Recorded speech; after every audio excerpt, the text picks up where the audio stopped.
नगराध्यक्ष झाल्यानंतर तुम्ही या गावाला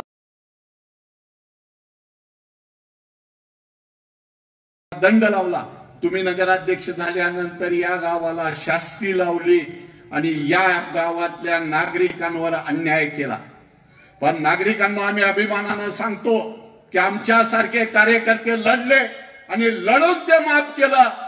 नगराध्यक्षांनी नगरपालिकेने आम्हाला मदत केली नाही, आम्हाला सरकारने मदत केली। आमच्या आंदोलनाची सरकारने दखल घेतली आणि व्याज माफ झालं। हे व्याज माफ आजही झालेलं नाही।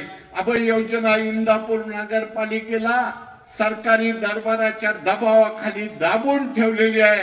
पण मी तुम्हाला सांगतो, ज्या दिवशी या नगरपालिकेमध्ये प्रदीप दादा गारटकर विजयी होतील त्या दिवशी प्रदीप दादा गारटकर घोषणा करतील की गावाचं व्याज माफ झालं आणि नंतर खुर्चीवर बसतील। तुमच्या याची गरज नाही। तुम्ही काय सांगता 350 घरांना लागलाय, खोटं सांगता का लोकांना? या गावामध्ये 22 कोटी रुपये व्याज दंड शास्ती लागलेली आहे आणि हे 22 कोटी रुपये 10 कोटी रुपये लोकांनी भरले। एक या गावातला डॉक्टर आहे अडचणीत आलेला, त्याला 6 लाख रुपये एकट्याला दंड आणि शास्ती आहे। जेवढ्या उमेदवारांनी निवडणुकीला अर्ज भरले त्या सर्वांनी व्याज भरलं, कारण थकबाकी भरल्याशिवाय निवडणुकीचा फॉर्म वैध होत नाही। जर यांनी आधीला माफ केलं असतं, कुर्डवाडीला माफ झालं, बारामतीला तर 6 महिन्यापूर्वी माफ झालं, सर्वत्र माफ झालं, इंदापूरला का माफ झालं नाही? कोण आडवं आलं? कशासाठी माफ झालं नाही? आणि दुसरी गोष्ट तुम्हाला सांगतो, ते म्हणतात 350ला लागलं, 400ला लागलं। व्याज हा कॅन्सर आहे, कॅन्सर। 150 वर्षाच्या इतिहास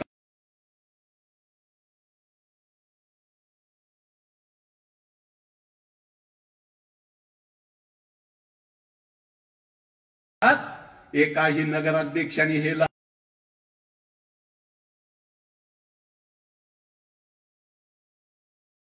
तेव्हा आम्ही आश्वासित करतो तुम्हाला की आमचा नगराध्यक्ष हा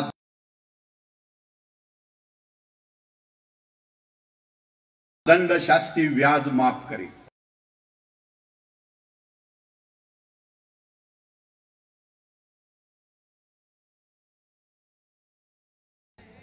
इंदापूरमध्ये त्यांनी दुसरा गंभीर प्रश्न निर्माण केला। कोणता प्रश्न निर्माण केला? पिण्याच्या राजेंद्र सिंह ते आले बिगवनला, इंदापूरला। अरे म्हणले, तुमच्या गावात एवढे कॅन्सर झालेत, तुम्ही का पाहत नाही, का बघत नाही याच्याकडे? उजनीच्या पाण्यामध्ये मळी, मल, मूत्र हे सगळं मिसळतं, ते जनावराला पिण्याला येत नाही, त्यातले जलचर मरून पडतात। आपण जे पितो, आपण जर 1 लिटर पाणी पिलं तर त्यातलं 20% पाणी, ज्याला काय म्हणू आपण, 20 मिली म्हणायचं का काय म्हणायचं, ते 20% पाणी आपण वरच्या पुणेकरांचा गू, मूत आणि लघवी पितो। ही वस्तुस्थिती त्यांनी सांगितली, आम्ही माहिती घेतली, तर आमच्या लक्षात आलं की या इंदापूर शहराचे जे नगराध्यक्ष होते, ज्यांना भारतभर ख्याती होती, आदर्श नगराध्यक्ष डॉक्टर एम ए भेगडे यांनी पहिली पाणी पुरवठा योजना तरंगवाडी तलावावरून केली आणि दुसरी पाणी पुरवठा योजना अलकाताई ताटे नगराध्यक्ष असताना केली आणि ही पाणी पुरवठा योजना त्यांनी बंद केल्या। ते म्हणतात की आम्ही पाणी पुरवठा योजना बंद केली नाही। हा इंदापूर नगरपालिकेचा ठराव आहे। हा ठराव मी तुम्हाला वाचून दाखवतो की ज्या ठरावाने तुमच्याजवळ कॅन्सर आला, ज्या ठरावाने तुमच्या इंदापूरकरांचं आरोग्य बर्बाद झालं, ज्या ठरावाने संपूर्ण इंदापूर उद्ध्वस्त झालं, ज्या ठरावाने संपूर्ण इंदापूरकरांना पोटाचे आजार झाले, असा हा ठराव आहे। काय ठराव आहे?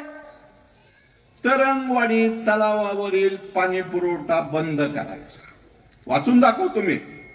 महाराष्ट्र नगर परिषद नगर पंचायत औद्योगिक अधिनियम 1965 च्या नियम 81 अन्वये इंदापूर नगर परिषदेची सर्वसाधारण सभा बुधवार दिनांक 28/2/2018 रोजी सकाळी 11 वाजता पालिकेच्या छत्रपती शिवाजीराजे सभागृहात आयोजित करण्यात आली। सदर सभेत खालील विषयावर खालीलप्रमाणे ठराव पास करण्यात आला। विषय नंबर 6, तरंगवाडी तलावातील पाणी उचलण्याबाबत उपविभागीय अभियंता खडकवासला प्रकल्प सिंचन व्यवस्थापन विभाग इंदापूर यांचे दिनांक 16/12/2017 चे पत्रावर निर्णय। तरंगवाडी तलावातून यापूर्वी निम्म्या शहरास पाणी पुरवठा करण्यात येत होता। गेली 2 वर्ष सातत्याने तलाव कोरडा पडत असल्याने नगर परिषदेत पाणी उचलणे शक्य झाले नाही। पर्याय म्हणून नगर परिषदेने शहरास पाणी पुरवठा करण्यासाठी उजनी जलाशयातून शहराचा पाणी पुरवठा केलेला आहे। याबाबत वेळोवेळी पत्रव्यवहार करून उपविभागीय अभियंता खडकवासला प्रकल्प सिंचन व्यवस्थापन उपविभाग इंदापूर यांना नगर परिषदेस पाणीपट्टी आकारणी करू नये याबाबत कळवले आहे। त्यानुसार म्हणजे नगरपालिकेनेच कळवलं आम्हाला पाणीपट्टी आकारणी करू नका, त्यानुसार त्यांनी 16/12/2017 चे पत्र देऊन याबाबत अंतिम निर्णय घेण्याबाबत कळवले आहे। त्यामुळे नगर परिषदेसाठी कोणताही पाणीसाठा तरंगवाडी तलावामध्ये राखून ठेवणे आवश्यक नसल्याने याबाबत नगर परिषदेची आर्थिक नुकसान होऊ नये म्हणून माननीय उपविभागीय अभियंता खडकवासला प्रकल्प सिंचन व्यवस्थापन उपविभाग इंदापूर यांना पाणी वापराबाबत कमीत कमी चार्जेस आकारणी करण्याबाबत लेखी कळवण्यात यावे व कमी चार्जेस आकारणी न केल्यास वरील प्रमाणे पाणी करार रद्द करण्यास प्रशासकीय व वित्तीय मान्यता द्यावी। आपल्याला ही नगरपालिकेच्या जनरल बोर्डाने केलेला ठराव आहे। आपल्याला 0.76 TMC पाण्याचा हक्क आहे तरंगवाडी तलावावर। हे तरंगवाडी तलावाचं पाणी हे खडकवासला धरणातून डायरेक्ट तरंगवाडीमध्ये येतं। हे कॅनलद्वारे येतं।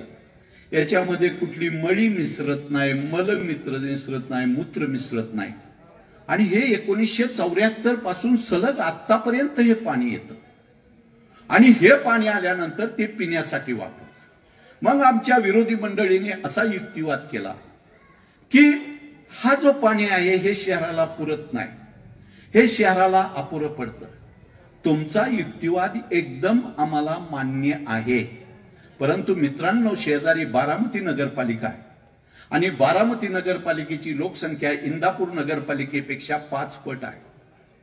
त्यांनी उजनीचं पाणी आणलं आणि ते धुण्या भांड्यासाठी वापरासाठी वापरलं आणि त्यांनी कॅनलद्वारे जे पाणी येतं खडकवासला वीर भाटघरचं त्याच्यासाठी इंटरनल तळी बांधली आणि तळी बांधून वेगवेगळ्या भागाला पुरवलं। हे नियोजन कुणी केलं माहित आहे का? आपल्या वार्डाचे मतदार होते कांबळे साहेब म्हणून, दुर्दैवाने त्यांचं अपघाती निधन झालं। ते कांबळे साहेब बारामती विभागाचे पाणी पुरवठ्याचे बारामती नगरपालिकेचे प्रमुख होते आणि त्या माणसाने इतकं सुंदर बारामतीचं नियोजन केलं की त्यांना शुद्ध पाणी प्यायला मिळत की जे पाणी बिस्लरीच्या बाटलीपेक्षा आजही शुद्ध आहे आणि हे पाणी धुण्या भांड्यासाठी वापरा। आपल्या नगरपालिकेच्या जमिनीमध्ये एकूण 4 पाईपलाईन आहे। तुम्ही शुद्ध पाणी हे तरंगवाडीचं 2 दिवसातून एकदा द्या, फक्त पिण्यासाठी द्या, पिण्यासाठीच वापरतील। नाहीतरी तुम्ही प्रेशरने पाणी येतं का आपल्या अंबिकानगरमध्ये? प्रेशरने पाणी अजिबात येत नाही। 3 मजल्यावर चढणार होतं पाणी, भ्रष्टाचारामुळे जमिनीत खड्डे खांदून पाणी प्यावं लागतं। तर हे शुद्ध पाणी आपल्याला मिळालं पाहिजे, हे अमृत आहे। तेव्हा तुम्हाला मी सांगतो, संघर्ष समितीने त्यांना पत्र दिलं की आम्ही लोकवर्गणीतून, तुमच्याकडे पैसे नाहीत ना, आम्ही गावातून वर्गणी करतो, आमची माणसं आम्हाला कॅन्सरने मारायची नाहीत, माणसाचं जीवन हे सगळ्यात मोठं आहे। आम्ही लेखी पत्र दिलं नगरपालिकेला मी आणि म्हणलं आम्हाला हे पाणी चालू करायचं, आम्ही चालू करतो आमच्या पैशाने। ते म्हणले तुमची कॅपॅसिटी नाही। तेवढ्यात पाऊस पडला आणि सगळ्या गाड्यात पाणी गेलं। आम्ही सांगितलं हे पाणी काढा, काय येडे का म्हणले, तुम्हाला हे पाणी निघतं का? संघर्ष समितीने पुढाकार घेतला आणि 4 तासामध्ये हमीदबाई आहे तिथं 4 तासामध्ये हे पाणी मोकळं केलं. त्या गाड्यातून सगळं गाव आश्चर्याने बघत होतं. त्यावेळेला आमचं ग्रामदैवत ह्यांच्या चुकीमुळं सिद्धेश्वर कमरे इतक्या पाण्यात होता, 4 फूट पाण्यामध्ये होता. अरे काय चाललंय हे? प्यायला शुद्ध पाणी नाही. आमच्या आध्यात्मिक शक्तीचा तुम्ही एका बाजूने ऱ्हास करता. तरंगवाडीचं पाणी हे शुद्ध आहे आणि तुम्हाला आश्वासन देतो की ज्या वेळेस प्रदीप गारटकर नगराध्यक्ष होतील त्यावेळेस तुम्हाला तरंगवाडीचंच पाणी प्यायला देऊ, उजनीचं पाणी तुम्हाला धुण्या भांड्याला देऊ, एवढं तुम्हाला मी आश्वासन करतो. मित्रांनो, पुढच्या 5 वर्षामध्ये 2 घरामध्ये एक कॅन्सर होणार आहे. त्याच्या पुढच्या 5 वर्षामध्ये प्रत्येक घरामध्ये कॅन्सर असणार आहे आणि पुढे प्रत्येकाला कॅन्सर होणार आहे. तुम्हाला आम्हाला जगायचं, वाचायची ही निवडणूक आहे. ही गंमत जम्मत खोटं बोलण्याची निवडणूक नाही, लोकांना फसवण्याची निवडणूक नाही. माणसं म्हणतात हर्षवर्धन पाटील, प्रवीण भैया माने, गारटकर काय एकाले. अहो, त्यांना सुद्धा हा धोका कळला ना. ह्या गावाचं जीवनमान अशा चुकीच्या भरत शहा सारख्या माणसाच्या हाती दिल्यानंतर या गावातल्या माणसाच्या जीवनमानाचं काय होणार आहे? ज्या माणसाने गेल्या 5 वर्षामध्ये संपूर्ण गाव उद्ध्वस्त केलं. 250 कोटीचा विकास सांगतात, 5 रुपयाचा विकास आहे का सांगा? 5 रुपयाचा विकास दाखवा तुमचा. अरे तुम्ही भ्रष्टाचार करून पैसे खाल्ले, तुम्ही घनकचऱ्यात पैसे खाल्ले, मैला डेपोत पैसे खाल्ले. आमचं आराध्य दैवत सिद्धेश्वर कमरे इतक्या पाण्यात घालवलं. ज्योतिबाच्या तिथं 12 गावचा गुगोळा करून त्या ठिकाणी प्रक्रिया केंद्र केलं आणि तुम्हीच ठराव केला आणि तुम्हीच आदेश दिलाय. खोटं बोलायचं नाही, कागद आमच्या जवळ आहेत. तुम्ही लबाड लोक आहात, तुम्ही या इंदापूरकरांना फसवत आहात. तुम्ही या गोष्टीवर विचार केला पाहिजे. अरे हे लढायचं कशाला मला म्हणतात माणसं. सर 62व्या वर्षी तुम्ही लढायला लागला. मला नव्हती इच्छा लढायची. अनिललाच आम्ही सगळ्यांनी प्रोजेक्ट केलं होतं. अनिलला सर्वसाधारण सीटला आमचं उभं करायचं ठरलं, पण लोक म्हणली की सर परिस्थिती बदलली आहे. अनिल सुद्धा म्हणला की सर नगरसेवक होणं महत्वाचं नाही, त्या सभागृहामध्ये जाऊन सगळे चुकलेले निर्णय दुरुस्त करणं महत्वाचं आहे. ताटे सर तुम्ही गेला पाहिजे, ताटे सर तुम्ही लढला पाहिजे, गारटकरांसारखं प्रतिनिधित्व त्या सभागृहात पाहिजे, अशी भूमिका अनिलने घेतली. अनिलचं सुद्धा मी मनपूर्वक आभार मानेल, त्याचं ऋण आहे. प्रत्येक गोष्टीचा प्रश्न निर्माण केला होता. त्या ज्योतिबा मंदिरा शेजारी कचरा डेपो उभा केला, त्या ज्योतिबा मंदिरा शेजारी मैला डेपो उभा केला. ती जागा कशाची होती माहिती आहे का? ज्या गरीब माणसांना इंदापूर शहरामध्ये राहायला घर नाही, राहायला जागा नाही, त्या ताटेबाई नगराध्यक्ष असताना त्यांनी डीपी केला आणि त्या डीपी मध्ये ती जागा गरिबाच्या घरासाठी आरक्षित केली. त्या जागेवर मैला डेपो केला, त्या जागेवर कचरा डेपो केला. गरिबाची घरं उद्ध्वस्त करता, गरिबांच्यावर अन्याय करता, गरिबांच्यावर अत्याचार करता आणि मोठं नाक करून सांगता आम्ही साधे सुधे भोळे लोक आहोत. हे भोळे नाहीत, हे लुटारो आहेत. हे भोळे नाहीत, हे लबाड आहेत. यांना यांची शिक्षा द्या, दंडासहित शिक्षा द्या. किती प्रश्न सांगायचे. अहो व्यंकटेश नगर मधला प्रश्न जर सांगितला, त्यांना अख्ख्या महाराष्ट्रात ग्रामपंचायत कुठं सुद्धा घर तिथं महिलांना शौचालय दिलं जातं. या व्यंकटेश नगर मध्ये नगरपालिकेने शौचालय दिलं नाही. तिथले लोक पाठीमागे कातड्यात संडासला जातात. आज सुद्धा एक जणाला त्या ठिकाणी चावलं पाठीमागच्या बाजूला, तो पुण्याला ऍडमिट झाला. त्या लोकांचे घरकुल दिले नाहीत, घरकुलातले पैसे धापले. काय काय केलं नाही या लोकांनी. त्या व्यंकटेश नगर मधील माणसाचं जीवन इतकं असह्य आहे की तुम्हाला मी फार विश्लेषणाला सांगणार नाही. त्या तिथं सांगितलं मी, जाऊन बघा तिथली परिस्थिती. त्यांच्या वारस नोंदी बंद केल्या, त्यांच्या घराच्या बांधकामाच्या परमिशन थांबवल्या. तिथं शौचालय आहे त्याची दुर्दशा आहे. अत्यंत गरीब मागासलेले लोक राहतात त्या ठिकाणी. महाराष्ट्र शासनाने 2017ला आणि 2019ला कायदा केला की जे लोक शासकीय जागेवर राहतात त्यांची मोजणी करा. आणि मोजणी करून त्या जागा त्यांच्या नावावर करा. शासनाने कायदा केला. मग कायदा केल्यावर आम्ही संघर्ष समितीने पुढाकार घेतला आणि शॅम्पल म्हणून जावाईवाडी झोपडपट्टीतले प्रस्ताव आम्ही दाखल केला सगळ्याचा मिळून. त्या प्रस्तावाकडे पाहिलंही नाही. अख्ख्या इंदापूरमध्ये 20% लोक झोपडपट्टीत राहतात. आपल्या इथं पण झोपडपट्टी आहे. कसे जीवन जगतात? त्यांना तर नळाचं पाणी देत नाहीत, त्यांच्याकडे शौचालय बांधून देत नाही. अरे काय नगरपालिका ही सेवेसाठी आहे का लोकांवर अन्याय करण्यासाठी आहे? काय चाललंय तुमचं? पहा जाऊन त्या झोपडपट्टीमध्ये तुम्ही काय परिस्थिती आहे. लढायचं कशासाठी? सत्तेसाठी नाही. ज्यांची सत्तेची आणि पैशाची आणि भ्रष्टाचाराची मस्ती आहे त्यांची मस्ती जिरवण्यासाठी आपल्याला लढायचं आहे. आपला संघर्ष हा गोरगरिबांसाठी आहे, सामान्यांसाठी आहे, आरोग्यांसाठी आहे. आणि अशा परिस्थितीमध्ये आपण पाहत बसायचं नाही. नागरिकांनी हा संघर्ष पुढे न्यायचा आहे, हा संघर्ष लढायचा आहे. त्याच्या पुढची ही गंमत सांगतो मित्रांनो. या गावामध्ये कोरोना झाला. सर्वत्र रस्ते बंद झाले, घर बंद झाले.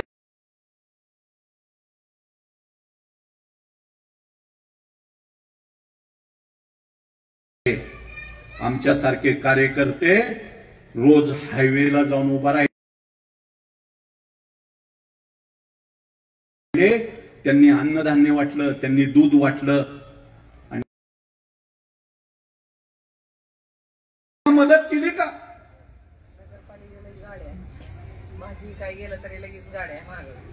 भाजी विकाय गेलं तरी गाड्या माग. ही अन्याय मित्रांनो. ही कोरोना काळातली परिस्थिती आहे, ही घरपट्टीची परिस्थिती आहे, ही पाण्याची परिस्थिती आहे, ही व्याजाची परिस्थिती आहे. गाळेधारकांचं दुःख आणखी वेगळंच आहे. 2019 साली पैसे गोळा केले. नगरपालिका कशी पैसे गोळा केले? आपण जर घरपट्टी घ्यायला गेलो तर म्हणतो कॉम्प्युटरची पावती द्या. कॉम्प्युटरमध्ये IWSR नाही. तुमचे पैसे आम्ही व्याज घेणार नाही. आधी व्याज जमा होतं, मग मुद्दल जमा होतं, असं म्युन्सिपाल्टी म्हणते. आमच्या या गाळेधारकाकडून 15-15 हजार रुपये चिठ्ठ्यावर घेतले. चिठ्ठ्यावर त्यांना बिलं दिली नाही. साधा वहीचा कागद.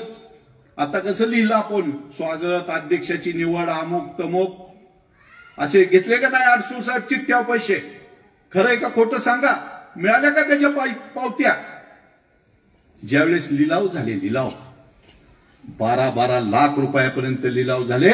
ह्या लिलावामध्ये काही लोक हे एजंट गाठले आणि हे लोक बोलायचे आणि सर्वसामान्यांच्या आवाक्याबाहेर गाळे गेले. हे गाळे बांधले, गळले. ह्या गारटकर दादाने रस्त्यावरच्या टपऱ्या उठल्या म्हणून म्युन्सिपाल्टी पुढे टपऱ्या दिल्या आणि त्या टपऱ्या काढून टाकल्या आणि अवघ्या 20,000 रुपयामध्ये गाळे दिले. 20,000 रुपये फक्त. माणसामधला फरक बघा. ह्यांनी किती घेतले? 12 लाख रुपये. गारटकर दादांनी करारामध्ये लिहिलं की एखाद्या गाळेधारकाला हा जर गाळा सोडायचा असेल तर त्यांनी जे 20,000 रुपये भरले त्याचं डिपॉझिट परत मिळत. अनेकांची डिपॉझिट परत दिली. हे नगराध्यक्ष झाले. ह्यांनी करारामध्ये लिहिलं डिपॉझिट परत मिळणार नाही. तुम्ही जर नलवडे साहेब माझ्या घरामध्ये भाड्याने राहायला आला तर तुम्हाला जर 500 रुपये डिपॉझिट दिलं तर जागा सोडताना त्यांना 500 रुपये डिपॉझिट परत दिलं पाहिजे का नाही दिलं पाहिजे? ह्यांनी डिपॉझिट फॉरफिट केलं. मित्रांनो, हा कसला अन्याय? गाळेधारकांचा चुकीचा लिलाव केला. गाळेधारकांशी एक बोलले आणि एक वागले. हे गाळेधारक बारामतीला कोर्टात गेले. बारामतीहून आता इंदापूरला केस जातात. आमचे इंदापूरकर महिन्याला सगळा धंदा बंद करून 100-200 लोक त्या कोर्टाच्या दारात बसतात. त्या कोर्टाच्या दारात बसतात. हा अन्याय नाही का? हा सत्तेचा सदुपयोग आहे का दुरुपयोग आहे? याला काय म्हणायचं तुम्ही सांगा मला. आणि मोठ्या गोजीरवाणी गोष्टी सांगतात. साधा माणूस आहे. अहो त्या 62व्या वर्षी ती गारटकर दादा कमरेचं मणका निसटलेला आहे. गेली 2 महिने ते हॉस्पिटलमध्ये होते. ते स्वतः म्हणत होते की मला ही निवडणूक लढवायची नाही, तुम्ही कुणाला तरी उभा करा, आपण त्याला निवडून आणू. हा सज्जन माणूस की जो माणसाच्या आरोग्यासाठी, जो माणसाच्या मदतीसाठी, सर्वसामान्यांच्या सहकार्यासाठी उभा राहतो, तो माणूस नको म्हणला. अनेक लोक इच्छुक होते, सगळ्या इच्छुक एकत्र आले आणि हर्षवर्धन पाटील असतील, प्रवीण भैया माने असतील, यांनी एकत्र आले. म्हणले आपलं राजकारणातलं काही असो, जे विधानसभेला एकामेकाविरुद्ध उभं राहिले तिघजण 3 पक्षात होते, पण इंदापूरकरांची दुरावस्था, इंदापूरकरांवर होणारा अन्याय पाहून ते एकत्र आले. त्यांनी कृष्णा भीमा विकास आघाडी स्थापन केली आणि त्याच्या वतीनं उमेदवारी फॉर्म भरले आणि सगळ्या गावाने आग्रह केला की गारटकर दादा तुम्ही उभा राहिलं पाहिजे. अख्ख्या गाव त्यांच्या दारात जाऊन बसलं, तेव्हा तो माणूस उभा राहिला. ते म्हणलं माझ्याकडे पैसे नाहीत, हे लोक खूप पैसे वाटतात. लोकांनी सांगितलं आपण ह्यांचा पैशाचा माज जिरवू. आपलेच पैसे आहेत, आपल्याकडूनच खाल्ले का दुसऱ्याकडून खाल्ले? गणकचऱ्यात खाल्ले, मैला डेपोत खाल्ले, रस्त्यात खाल्ले. अहो त्या बगड्याची काय परिस्थिती बघितलं का? देशपांडे वेस समोरचा बगळा असल 25-25 लाखाचा, केवढ्याचा आहे? अहो या महात्मा फुले चौकामध्ये आम्ही ठराव केला, इथल्या लोकांनी, ते विजय शिंदे यांनी पत्र दिलं की इथं महात्मा फुले चौक किंवा महात्मा फुलेंचा पुतळा उभा करा. ठराव केला आमच्या काळामध्ये, तो ठराव पुसून टाकला. सावित्रीबाई फुलेंचा विचार, महात्मा फुलेंचा विचार, बाबासाहेब आंबेडकरांचा विचार, महात्मा ज्योतिराव फुलेंचा विचार त्या ठिकाणी मांडायचा, त्यांची पुस्तकं त्या ठिकाणी ठेवायचे आणि त्यांच्या विचाराचा प्रसार करायचा, अशी आमची भूमिका. ह्यांना डाळिंबात पैसे मिळत, त्या डाळिंबाला 3 महिन्याच्या आतमध्ये तेल्या झाला. तेल्या काय झाला? काय परिस्थिती हो? सिंहाची शिफ्टी निघून गेली, सिंह जखमी झाला, बगड्याने मान टाकली, डाळिंबाला तेल्या झाला. सगळीकडे भ्रष्टाचारच भ्रष्टाचार. सिद्धेश्वरांचा पाण्यात, ज्योतिबा शेजारी मैला डेपो. अरे काय इंदापूरकर तुम्ही या प्रश्नाचं उत्तर देणार आहात का नाही? तुमच्या गावातली 95 वर्षाची माणसं धरणं धरतात 950 दिवस. हा आमदार विचारायला येत नाही, हा नगराध्यक्ष विचारायला येत नाही. तुमच्या ज्येष्ठ नागरिकाची किंमत नाही, तुमच्या प्रश्नाची किंमत नाही. तुम्ही कोण आहात? तुम्हाला याच्याबद्दल जिद्द, राग, तडप काय आहे का नाही? अहो तुमचं जीवनमान धोक्यात आलं, तुमच्यावर लुटारूपणा केला जातोय, तुमचे पैसे खाल्ले जातात. 250 कोटी रुपयाचा विकास भ्रष्टाचारात रूपांतर झालं. ते पैसे वाटून पुन्हा सत्ता आणि सत्तेतून पैसा. अरे आपण काय आहे, कोण आहे? आपल्याला या प्रश्नाचं उत्तर द्यायचं आहे का नाही द्यायचं? का आपण पाहत बसायचं? आपण लढलं पाहिजे, आपण संघर्ष केला पाहिजे. जरी मोडला पाठीचा कणा, तुम्ही लढ म्हणा, हे इंदापूरकर लढतील आणि ह्यांचं सरकार पाडून टाकतील. बर्ने मामाला गंमत वाटते. मामा तुम्हाला इतिहास सांगेल की गारटकरांच्या पाठिंब्यामुळे तुम्हाला किती मतं मिळत होती आणि इंदापूरकरांच्या प्रश्नावर दुर्लक्ष झाल्यामुळे तुम्हाला पुढच्या विधानसभेला किती मतं मिळतील. हे तुम्हाला प्रश्नाचं उत्तर हे इंदापूरकर देतील. नगरपालिकेला तर त्या लबाडांना लक्ष देतील. साधूचा म्हणतात, आम्ही साधय म्हणतात, आम्ही गरीबय म्हणतात. अरे आपली परंपरा काय, आपले पूर्वज काय आणि आपण वागतोय काय? इंदापूर नगरपालिकेची इमारत नवीन बांधली, तुम्हाला माहित आहे का नाही माहित? या इमारतीचं उद्घाटन आमचं श्रद्धास्थान आदरणीय राऊत गुरुजी, आमचं श्रद्धास्थान आदरणीय गोकुळशेठजी शहा, आमचं श्रद्धास्थान आदरणीय कवित्री प्रतिभाताई गारटकर यांच्या शुभ हस्ते 5 वर्षापूर्वी केलं. किती वर्षापूर्वी केलं? 5 वर्षापूर्वी. का केलं? आहे का तिथं कार्यालय चालू आहे? कार्यालयाचं काम पूर्ण झालंय? तिथलं काम पूर्ण नसताना तुम्ही आमचे हे लोक, आमचं हे आदर्श, आमची ही आत्मीयता पणाला लावली तुम्ही. तुम्ही नाही बांधकाम केलं नगरपालिकेचं, आजही नगरपालिका नाही चालू झाली. आमच्या त्या श्रद्धास्थानाला, आदरणीय लोकांना काय वाटत असेल? अहो, ते आमची अस्मिता आहे, ते आमचे प्राण आहेत. तुम्ही केली का नगरपालिका? तुम्ही त्यांना सुद्धा फसवलं. कुणाकुणाला फसवता? तुम्ही जनतेला फसवता, तुम्ही तुमच्या ज्येष्ठांना फसवता, तुम्ही तुमच्या आदर्शांना फसवता. काय चाललंय तुमचं हे? सांगा मला, ही गोष्ट सत्य आहे का असत्य आहे? केलं का नाही उद्घाटन? मग तुम्ही काय करता? इंदापूरकर जनते हो, हे लोक पैसे खाण्यासाठी, भ्रष्टाचार करण्यासाठी कोणत्याही थराला जातात, कोणत्याही प्रकारचं वागतात. इंदापूर नगरपालिकेच्या वीरश्री मालोजीराजे भोसले गडी आहे ना, त्या गडीतला एक पानपुडा माहिती आहे तुम्हाला? ज्याच्यामध्ये आपण पान, सुपारी, कात ठेवतो. किती आहे किंमत माहिती आहे का त्याची? इस्टिमेटला 5 लाख. सोन्याचा केला तरी पैसे उरून राहते.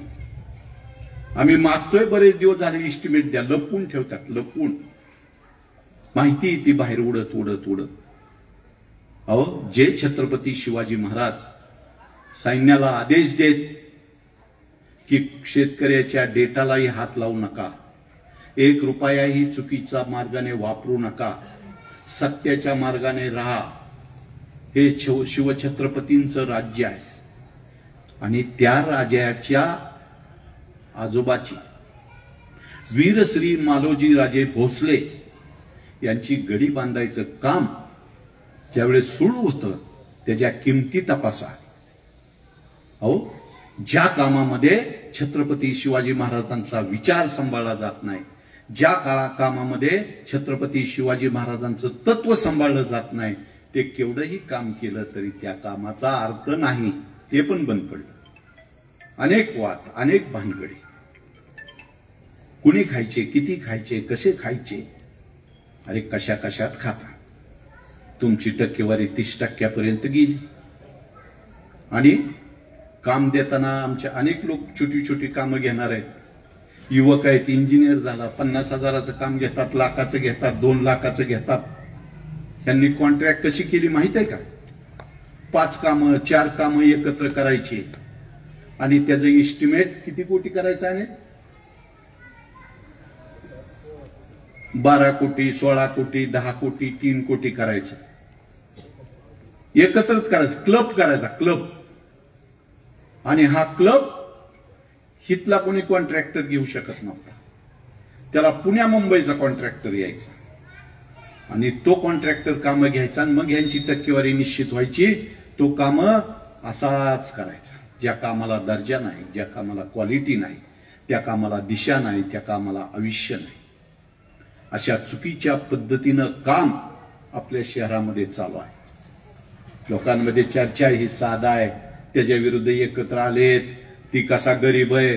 अरे तो गरीब नाही, तो लुटारो आहे. तो गरीब नाही, तो लबाड आहे.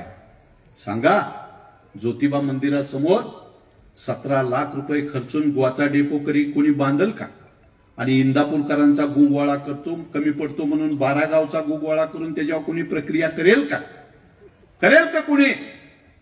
निम्म गाव जातं हितनं केदारनाथ, बद्रीनाथला, महादेवाला. गाव सगळं शिवभक्त आहे. कावडी जातात, माणसं जातात. आम्ही पण जाऊन आलो ज्येष्ठ लोकांना घेऊन. आम्ही पण जाऊन आलो ज्येष्ठ लोकांना घेऊन.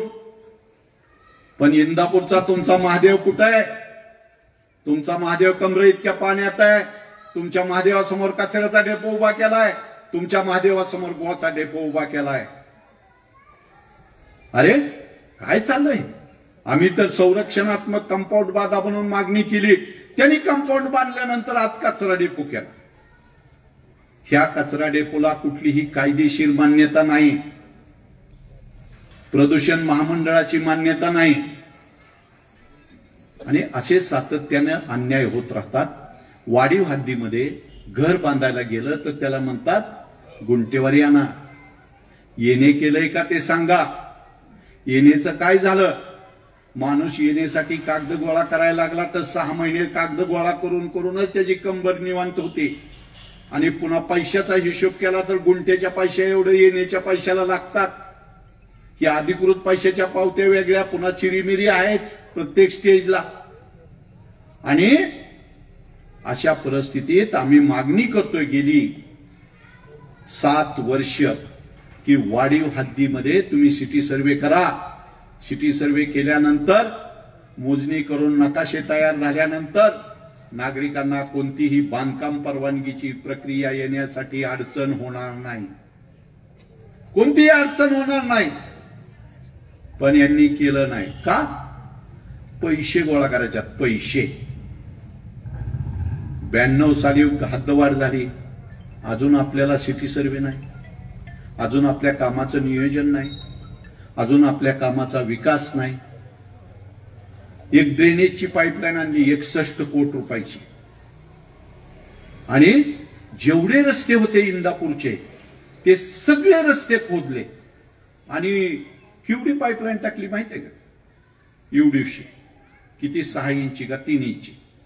मग ते पाईपलाईनचं थांबल्यावर त्या पाण्यामध्ये आम्ही काम करत होतो, लोकांना मदत करत होतो संघर्ष समितीच्या वतीनं. आलेच मामा पाहणी करायला.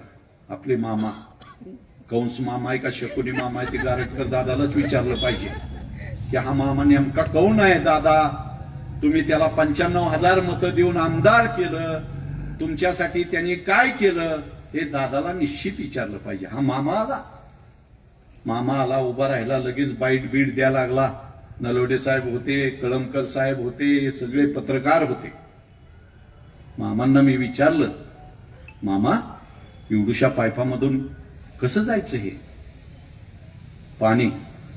ते म्हणले हे पाणी फक्त ड्रेनेजचं आहे. आणि मग म्हटलं हे कमरे इतकं पाणी पूर आला हे ह्याच्यातनं कसं जाणार? नाही म्हणले त्याची आपण वेगळी पाईपलाईन करू. अरे काय तुमचा विचार? ती व्हिडिओ पडला होता ह्याच्यावर. अरे काय तुमचे विचार, काय तुमची दिशा, काय तुमचा संकल्प? तुम्हाला कामाचं नियोजन नाही. तुम्हाला फक्त 62 कोटीतनं किती टक्के एवढाच विषय. ते काम लोकोपयोगी होऊ शकतं का नाही, त्याला परिपूर्ण होऊ शकतं, पुढच्या स्टेप्स त्याच्या पूर्ण झाल्या आहेत का नाही, ह्या सुद्धा गोष्टी कधी पाहिल्या जात नाहीत. जातात का पाहिल्या? ह्या गोष्टी पाहिल्या जात नाही. असा हजारो प्रकारचा अन्याय, अनेक प्रकारचा भ्रष्टाचार आहे. म्युनिसिपाल्टीच्या भ्रष्टाचारावर बोलायला गेलं तर एक दिवस पुरायचा नाही. एक दिवस. 40 वर्ष आम्ही ह्या लोकांच्या सेवेत आहे. 1 रुपयाचा भ्रष्टाचार केला नाही, 1 रुपयाचं कॉन्ट्रॅक्ट घेतलं नाही, 1 रुपया कमवलेला नाही. कष्ट करून पैसे कमवले आणि जीवन जगलं. बटराची फेरी घेऊन माझे वृद्ध लोक असतील इथं, बटराची फेरी करत होतो, बाजार करत होतो. इंदापूर नगरपालिकेचा उपनगराध्यक्ष होतो मी 89-90 ला. बटराचं पोतं जर घरातनं उचललं तर एसटीच्या टपावर नेऊन टाकायचो मी बाजारला जाण्यासाठी. कष्ट करतो आम्ही आमच्या वेगळ्या पद्धतीने. कंस इकली, भेंडी इकली. अत्यंत स्वच्छ आणि साधं जीवन जगणारे आमचे सगळे उमेदवार आहेत. गारटकर दादांनी सुद्धा या गावात अनेकांना जीवनमान दिलं. कॅन्सरचे रुग्ण असतील, आजाराचे रुग्ण असतील, हार्ट अटॅकचे रुग्ण असतील, ह्या सगळ्या रुग्णांना मदत केली. तुम्ही केली का? उद्धवसाहेब ठाकरेंनी जाहीर केलं, स्थानिक स्वराज्य संस्था, नगरपालिका, महानगरपालिका यांच्या गाडेधारकांचं कोरोना काळातलं भाडं माफ करा, त्यांच्याकडून घरपट्टी घेऊ नका. मुख्यमंत्र्यांनी त्यावेळच्या जाहीर केलं. काय आडसू साहेब, किती पैसे माफ झाले तुमचे कोरोना काळात गाडे भाड्याचं? सांगा मोठ्याने, म्हणजे लोकांना तरी कळलं. 1 रुपया माफ केला नाही, 1 रुपया.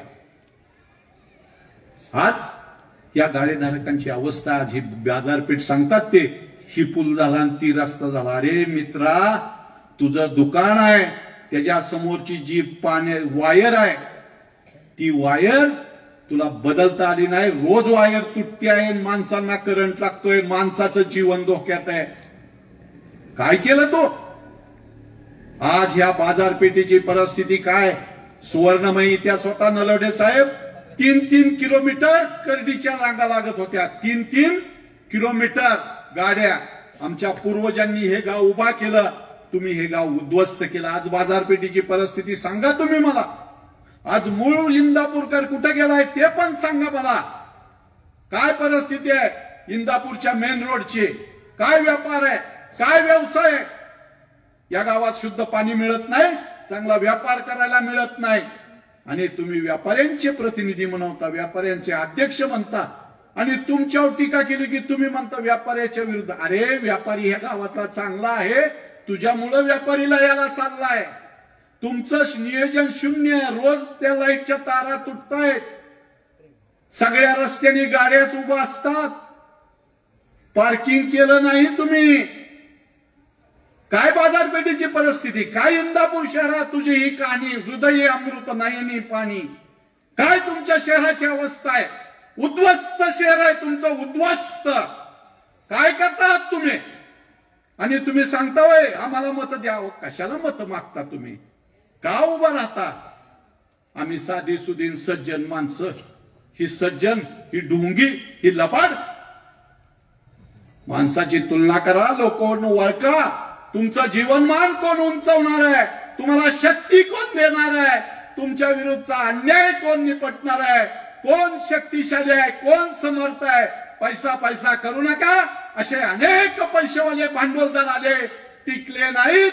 इथं सर्वसामान्यांचं राज्य आहे, इथलं गरीब माणसांचं राज्य आहे. इथं गरीबाला घरकुल मिळालं पाहिजे, गरीबाच्या जागा त्यांच्या नावावर मिळाल्या पाहिजे. आमच्या ज्योतिबाने स्वच्छ सुंदर श्वास घेतला पाहिजे. आमचा सिद्धेश्वर पाण्यातून बाहेर गेला पाहिजे. तुम्ही काही करत नाही. निवडणूक झाल्यावर अल्पसंख्याकांना शिव्या देता. ह्याच्या पलीकडे तुम्ही काय करता? ह्यांनी मतं दिली, त्यांनी मतं दिली. अरे लोकशाही आहे, कुणी कुणाविरुद्ध मतं देते? आमच्यासारखे उमेदवार 8-8 इलेक्शन लढवतात. इलेक्शन झालं, मतदान, ती कागद फाडून टाकून देतात. ती जाकीर मोमीन आहे विचारा. आणि दुसऱ्या दिवशी समोर चेहरा आणायचा नाही, कुणी मत दिलं आणि कुणी नाही. प्रत्येकाची सेवा करायची. निवडून येऊ नाही तर पडो. जनतेच्या सेवासाठी आणि इंदापूरकरांच्या सेवेसाठी आयुष्य अर्पण आहे, मरेपर्यंत सेवा. आणि अशी आमची टीम आहे. मित्रांनो, तुम्हाला मी आव्हान करेल, तुम्हाला मी विनंती करेल. अनेक विषय आहेत, तुम्हाला मी बोर करणार नाही. अनेक विषय आहेत. थांबायचं. अनेक विषय आहेत की जे विषय तुमच्या जीवन मरणाशी संबंधित आहेत. मित्रांनो, ही जी आता आहेत रोज पक्षांतर करणारी आणि पुढाऱ्याला दारात फिरवणारी ही लोक भ्रष्टाचारासाठी, पैशासाठी, स्वार्थासाठी इलेक्शन लढवतात. आणि गारटकर दादांच्या नेतृत्वाखाली स्वातंत्र्य सैनिकांच्या कुटुंबातला व्यक्ती आहे गारटकर. गारटकर साधा माणूस नाही. त्यांचे आजोबा होते BS गारटकर. 2 वर्ष तुरुंगात होते, 2 वर्ष 42च्या लढ्यामध्ये. तात्या होते त्यांचे वडील, गोवा मुक्तीमध्ये पोर्तुगीजांच्या विरोधात लढायला गेले. लाट्या खाल्ल्या, काट्या खाल्ल्या, हात मोडला, पाय मोडला. धर्मनिरपेक्ष विचाराने राष्ट्रसेवा दलाच्या शाखा चालवायचे ते पती पत्नी. गारटकरांचे आई वडील प्रतिभाताई गारटकर आणि प्रभाकर काशीनाथ गारटकर. आजही 95व्या वर्षी गारटकर दादांची आई कविता लिहिते, समाजाला संदेश देते. आजही त्यांना अनेक पुरस्कार मिळतात. अशा कुटुंबातून निर्माण झालेलं व्यक्तिमत्व आहे जे आयुष्यभर रक्तदान करताय, लोकांची सेवा करताय, लोकांना मदत करताय, अन्यायाविरुद्ध लढताय. इतकं आजारी आणि अडचणीत असताना सुद्धा जनता उभा म्हणल्या उभा राहते आहे. आणि हजारो लोक त्या माणसाच्या पाठीशी जात आहेत. त्यांच्या पाठीशी तुम्ही उभा राहा. तुमच्या अपेक्षा भंग होणार नाही. तुमच्या या गावाची शक्ती, तुमच्या या गावाची ताकद पुन्हा उभा केली जाईल. पुन्हा तुम्हाला स्वाभिमान दिला जाईल. इथल्या बाजारपेठ पुन्हा सुवर्णाक्षराने इतिहास लिहिला जाईल अशी होईल, एवढा मी तुम्हाला सांगतो. आणि तुम्ही सर्वजण कृष्णा भीमा विकास आघाडीच्या उमेदवारांना मत द्या. चांगले उमेदवार आहेत, व्यवस्थित आहेत, परिस्थितीनं गरीब आहे. तुम्ही पैसे करू नका, बाकीच्या चौकटी मांडू नका, आत बाहेर करू नका. सत्य हे सत्य माना आणि तुम्ही मतदान देऊन बघा.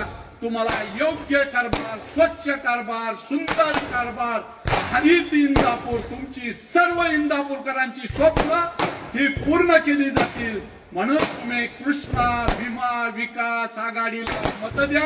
2च मिनिटांमध्ये प्रवीण भैया माने आणि माजी आमदार माने साहेब या ठिकाणी येत आहेत.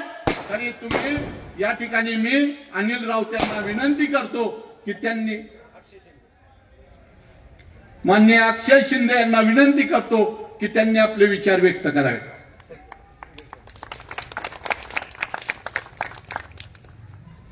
सन्माननीय व्यासपीठावरील सन्माननीय संयोजक सदस्य यांचा मान ठेवून मी माझ्या वक्तव्याला सुरुवात करतो. आत्ताच ताटे सरांनी सांगितलं की ताटे सरांकडे कागद आहेत, माझ्याकडे पण दादा लय कागद आहेत, पण तुम्ही आता एवढी कागद बाहेर काढली, माझी परत काढतो, पण माझ्याकडे तुमच्यापेक्षा वेगळे आहे. आणि एक गोष्ट मी सांगतो की इथं व्यासपीठावर बसलेल्या सर्व नेत्यांपेक्षा किंवा वक्त्यांपेक्षा मी लहान आहे. आणि मला एक सवय आहे, मी जे पण काय बोलतो ते 100% खरं बोलतो. म्हणजे उगाच काहीतरी रेटायचं म्हणून माझ्याकडे काय भाग नसतो. आणि दुसरी गोष्ट जर सांगायची म्हटलं तर आज मी राजकीय स्टेजवर बोलतोय, पण मला काय राजकारणात जाऊन नगरसेवक किंवा नगराध्यक्ष काय व्हायचं नाही. पण माझी एक प्रामाणिक तळमळ आहे की शिकलेल्या मुलांनी पुढे यावं आणि समाजातल्या लोकांच्या काय अडचणी असतील ती सोडवावं.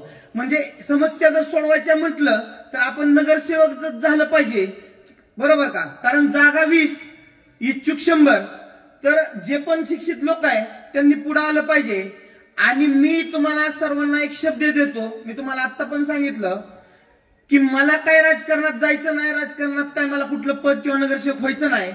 पण इथून पुढच्या काळात ताटे सर मी तुम्हाला एक शब्द देतो आणि जनतेला पण, अंबिकानगर, सावतामाई नगर, देवीचा माळ, गणेश नगर, यशवंत नगर, जर ह्या भागात कुठल्याही लोकांच्या अडचणी असतील तर त्या लोकांच्या अडचणीसाठी हा अक्षय शिंदे इथून पुढे 100 नाही 200% धावून जाणार. रात्री 2 वाजता फोन करा, नाहीतर 3 वाजता. फक्त आता तुम्ही म्हणाल तुम्ही एवढाच भाग घेतला, माझं फक्त म्हणण्याचा उद्देश एवढाच की मी ह्या भागात राहिलाय, तर मी ह्या भागातल्या लोकांच्या अडचणी काय असेल तर तुमच्यापर्यंत किंवा आदरणीय प्रदीपदादांपर्यंत पोहोचू शकतो. आणि ती कामं 100% होणार ती मला माहिती आहे. तर मला फक्त तुम्हाला एकच सांगायचं आहे, ज्यावेळेस इलेक्शन येतं, निवडणुका येतात, त्यावेळेस बरीच लोक एकमेकावर टीका करतात. पण आपण जी मतदान करतो तर ती मतदान करताना आपण विचार करून करायला हवं. कारण काय होतं, आता सध्याची परिस्थिती काय चालली सांगतो तुम्हाला. इलेक्शन आलं, तुम्हाला कोणतर काहीतरी आमिष दाखवतं, कुठंतरी ये म्हणतं, कुठंतरी खर्चायला 5-10 हजार रुपये तुम्हाला देतं. मला फक्त तुम्हाला सांगायचं आहे की तुम्ही जी मतदान करणार आहे ती 1 दिवसासाठी नाही करणार आहे, ती किती वर्षासाठी करणार आहे तुम्ही? 5 वर्षासाठी.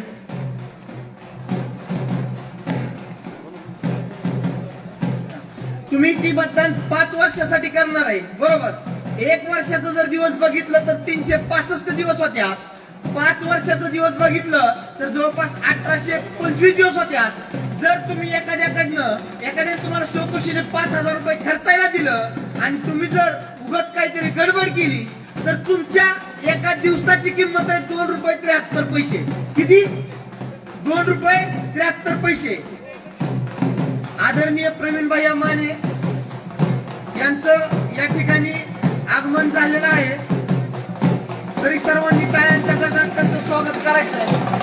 सन्माननीय मयूरसिंह पाटील यांचं सुद्धा या ठिकाणी आगमन झालेलं आहे, सर्वांनी टाळ्यांच्या गजरात त्यांचं स्वागत करायचं आहे.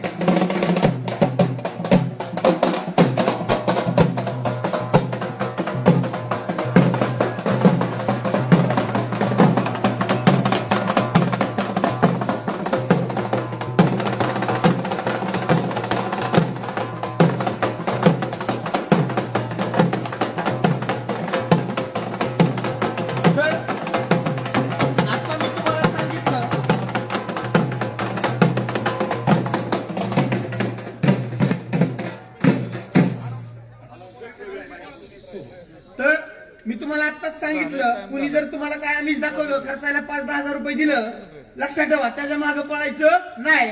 आपण बटन दाबताना ती 5 वर्षासाठी दाबणार आहे. एका वर्षात 365 दिवस आहेत.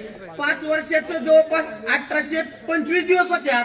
आणि तुम्ही जर ती 5,000 रुपये घेतलं, 5,000 भागिले जर 1825 केलं, तर तुमची दिवसाची किंमत होती 2 रुपये 73 पैसे. एवढा पण स्वस्त नाही. समोरच्यानी जर 10,000 आम्ही दिलं तर आपली किंमत होती 5 रुपये. मला तुम्हाला फक्त एवढंच सांगायचंय, या नगरपालिकेच्या इलेक्शन मध्ये आदरणीय प्रदीपदादा गारटकर यांना का आपण मतदान करायचं आणि त्यांच्या कृष्णा भीमा विकास आघाडीच्या उमेदवारांना काय निवडून द्यायचं. कारण तुम्हाला जर सांगायचं म्हटलं तर आदरणीय प्रदीपदादांचं सांगायचं म्हणलं तर 18 वर्षाचे असताना वडिलांचं छत्र हरपलं, कुठलीही आर्थिक परिस्थिती नसताना, कुठलंही राजकीय बॅकग्राऊंड नसताना 18 वर्षाच्या मुलावर 3 बहिणींच्या मुलाची आणि 3 बहिणींच्या लग्नाची जबाबदारी पडली आणि कुठलंही आर्थिक राजकीय बॅकग्राऊंड नसताना तो माणूस संघर्ष करत चळवळीतलं पुणे जिल्ह्याच्या जिल्हाध्यक्षापर्यंत पोहोचला. जर हा चळवळीतला मुलगा जर जिल्हाध्यक्षपदापर्यंत जात असेल आणि ते पण पुणे जिल्हा, या माणसानं आज पुणे जिल्ह्यात जवळपास राष्ट्रवादीचे 8 आमदार निवडून आणलं होतं. जर जो माणूस पुणे जिल्हा बघू शकतो तर तो माणूस आपल्यासाठी इंदापूर शहर बघत नाही का? वेळेचा अभाव असल्यामुळं मी इथं थांबतो. यानंतर आदरणीय प्रवीण भाई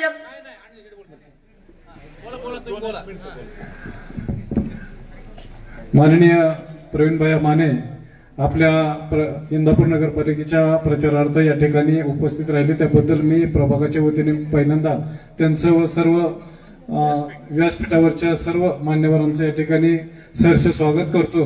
प्रवीणभाई, मी एकच मिनिटांमध्ये आपल्याला सांगतो की या प्रभागाची दुरावस्था झालेली आहे. कुठलाही तुम्ही म्हणत असाल की फंड वगैरे आलेत किंवा काय, तर इथं सगळं मॅनेज फंड आहेत, सगळं मॅनेज फंड भाई. इथं टक्केवारी मी कालच्या पण भाषणामध्ये सांगितलं की आमदारापासून टक्केवारी 7% आमदार, बाकीच्यांचे नगरसेवक वगैरे. तुम्ही आता मी तुम्हाला उद्याच्या एखादी व्हिडिओ क्लिप काढून दाखवतो की या प्रभागामध्ये जे कामं झालेले आहेत त्याला मला वाटतं 5 ते 6 महिने झाले, परंतु पूर्ण रस्ता सर या ठिकाणी निघून गेलेला आहे. त्याच्यावरती आम्ही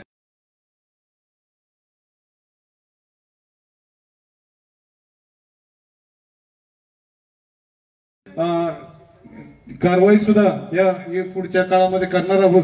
तरी प्रवीणभाई, आपण हर्षभाऊ आणि प्रदीपदादा गारटकर यांनी गांभीर्याने या भागामध्ये लक्ष घालून या पुढील कामाचा किंवा मागील कामाचा आढावा घेऊन या भागामध्ये पुढील 5 वर्षामध्ये कशा पद्धतीचा चांगला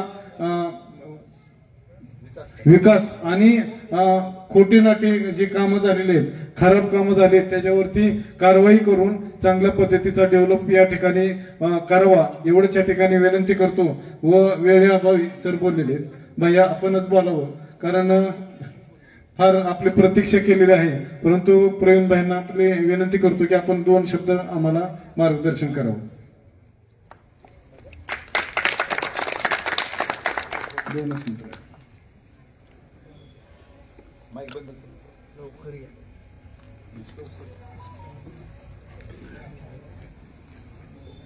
बंद केलं तर बरं होईल.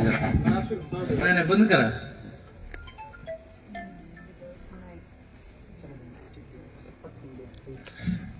नमस्कार. आज इंदापूर पंचवार्षिक निवडणूक